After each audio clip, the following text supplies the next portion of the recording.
Alors, avant de passer au débrief complet des qualifs, voyons quand même ce qui s'est passé avec Hamilton, parce que là ça m'intrigue. Donc il a été privé de DRS, ce qui lui a coûté plusieurs dizaines de secondes, j'imagine. J'ai essayé d'ouvrir le DRS en Q3, il ne s'ouvrait pas.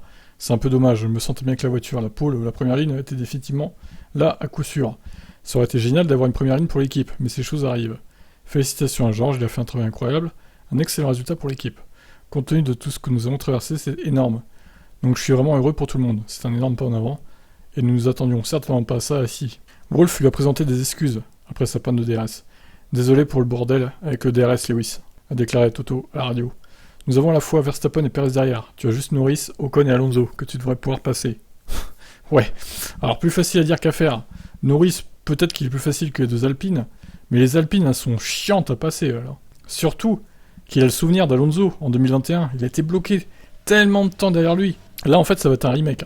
Interrogé s'il est toujours dans la course au titre après la pole de Russell, Wolff admet que c'est difficile à dire. On a un très gros écart de points derrière Max, comme tout le monde. Non mais attendez. Alors, on va peut-être redescendre un petit peu Mercedes là, parce que les gars, vous avez fait une pole, ok.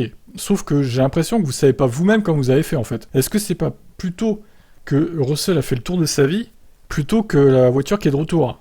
Moi, je crois plutôt à la première solution. Je pense que vraiment Russell, il s'est surpassé sur ce tour-là. Il a surpassé les capacités de la voiture. Pour moi, ils vont pas gagner. Je pense qu'ils vont pas gagner la course. Parce que le rythme en course, Ferrari sera devant. Alors, à moins qu'ils fassent de la merde stratégiquement encore. Ça, c'est possible. Mais pour moi, ça va être compliqué quand même. Mais ensuite, vous pouvez voir comment ça se passe aujourd'hui quand ils sont hors du combat à l'avant. Nous n'abandonnerons jamais. Nous doutons tout le temps. On oscille entre dépression et exubérance.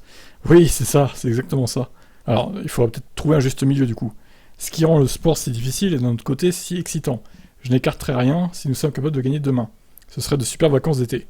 Nous étions toujours en retard sur un seul tour, maintenant nous sommes en pôle. Voyons ce que nous pouvons faire demain en course. Si nous sommes capables d'avoir le rythme là-bas, je crois que nous ferons à nouveau partie des jeux à l'avant. Alors aussi, il faut préciser que Verstappen a eu un problème moteur pendant les qualifs. Manque de puissance. D'ailleurs, va-t-il changer son moteur ce qui lui donnera une pénalité et donc il s'élancerait de dernier. Là, ça sera un vrai coup dur pour Verstappen parce que dépasser ici, c'est compliqué quand même. En tout cas, j'ai hâte de savoir ce qui va se passer dans ce Grand Prix. Je pense que si nous pouvons maintenir la position au premier tour et la sortie du premier tour, si George a une course solide, quelques bons arrêts, pourquoi pas, on peut gagner. En admettant évidemment qu'il y ait des safety cars qui niquent pas la stratégie et tout.